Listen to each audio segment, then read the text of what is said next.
کوئی دنیا سے جاتے ہوئے اولاد یاد کرتا ہے. میرے باپ اچانک اللہ نے موت دی, ہارٹ اٹیک ہوا, ٹھیک ٹھاک تھے, اچانک. تو ایک میری بہن لاہور تھی, ایک فیصل آباد. تو میرے باپ آخر وقت تک کہتے رہے میری بیٹیاں تو بلا دو, اور میری دھیاں تو لے آؤ, اور میری دھیاں تو ملا دو, میری بچیاں تو ملا دو. اور یہ کہتے کہتے دنیا سے چلے گئے. ہر آدمی موت کے وقت یہی کچھ کرتا ہے. میرے نبی دنیا سے جا رہے ہیں, دنیا سے جانے کا وقت ہے. 12 ربیع الاول ہے, پیر کا دن ہے, 7 جون ہے, 11 ہجری 633 عیسوی. جبریل نے آ کے صبح آپ نے ساری بیگمات کو بلایا, رخصت فرمایا, ملاقات کی. بیٹے کو بلایا, کان میں کہا میں جا رہا ہوں. وہ رونے لگی, رو نہیں, سب سے پہلے تیری میری ملاقات ہو گئی. 6 ماہ بعد بیٹی بھی پہنچ گئی باپ کے پاس. پھر داماد کو بلایا, ان کو ان کا سر اپنی گود میں رکھا, کمر پہ ہاتھ پھیرا, دعا دی, رخصت فرمایا. آخر میں اپنی آنکھوں کی ٹھنڈک کو بلایا. کون؟ حسن اور حسین. کہ میری آنکھوں کی ٹھنڈک حسن اور حسین, میرے جنت کے پھول حسن اور حسین.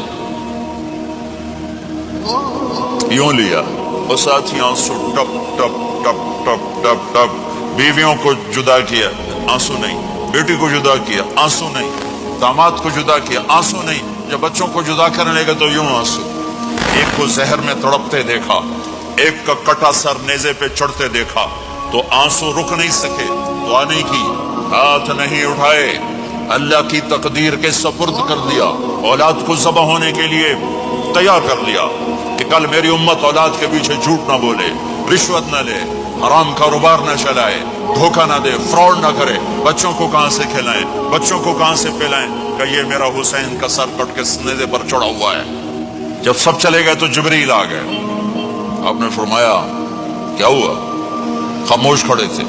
کہ موت کا فرشتہ دروازے پر ہے, اندر آنے کی اجازت چاہتا ہے. اپنے نبی کا مقام دیکھو, موت بھی پوچھ کے آتی ہے. آپ نے کہا آ جائے, آپ کی اجازت پر ملک الموت اندر آئے. اسرائیل کا السلام علیکہ یا رسول اللہ. کہنے لگا آپ پہلی ہستی ہیں, میں سلام کر رہا ہوں, میں نے کبھی کسی کو سلام نہیں کیا. کہنے لگا آپ پہلی ہستی ہیں, اللہ نے فرمایا تھا پوچھ کے اندر جانا, بن پوچھے نہ جانا. پھر کہنے لگے آپ پہلی ہستی ہیں, اللہ نے فرمایا آنا چاہیں تو لے آنا, رہنا چاہیں تو چھوڑ کے آ جانا. یہ وہ دربار رسالت ہے جہاں موت بھی پوچھ کے آتی ہے. آپ نے فرمایا میں اجازت دے دوں میری جان نکالو گے؟ کہ جی نکالوں گا. آپ نے یوں جبریل کو دیکھا, کیا کہتے ہو, جاؤں یا رہ جاؤں؟ جبریل نے کہا اللہ آپ کی ملاقات کے شوق میں ہے, فیصلہ آپ کریں گے. ہاں یہ بات سنانا چاہتا تھا اگلی. آپ نے کہا اچھا جاؤ, پہلے اللہ سے پوچھ کے آؤ میرے بعد میری امت کے ساتھ کیا کریں گے. میرے بچوں کے ساتھ یہ ساری مائیں, میرے بچے میرے بچے میرے بچے میرے بچے.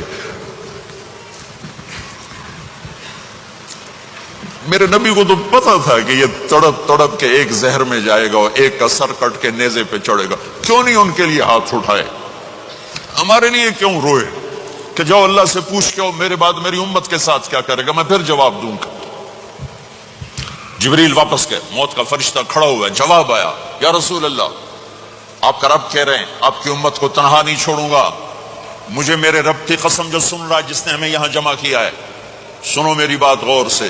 اگر میرے نبی یہ سوال نہ اٹھاتے تو آج میں اور آپ بھی بندر خنزیر میں بدل چکے ہوتے. میری اور رب کی کوئی رشتہ داری نہیں ہے. اس امت نے وہ سب کچھ کر دیا جو پہلی امتوں نے کیا, لیکن کون ہے جس نے عذابوں کو روکا ہوا؟ وہ میرے نبی کے آنسو, میرے نبی کی آہیں, میرے نبی کی دعائیں, میرے نبی کی فریادیں, میرے نبی کی تڑپ, میرے نبی کا رونا, میرے نبی کا پیٹ پہ پتھر باندھنا. اس نے روک دیا. کوئی نبی جاتے ہوئے امت کے لیے نہیں رویا. واحد نبی ہیں جو جاتے ہوئے امت کے لیے روئے, میری امت میری امت میری امت.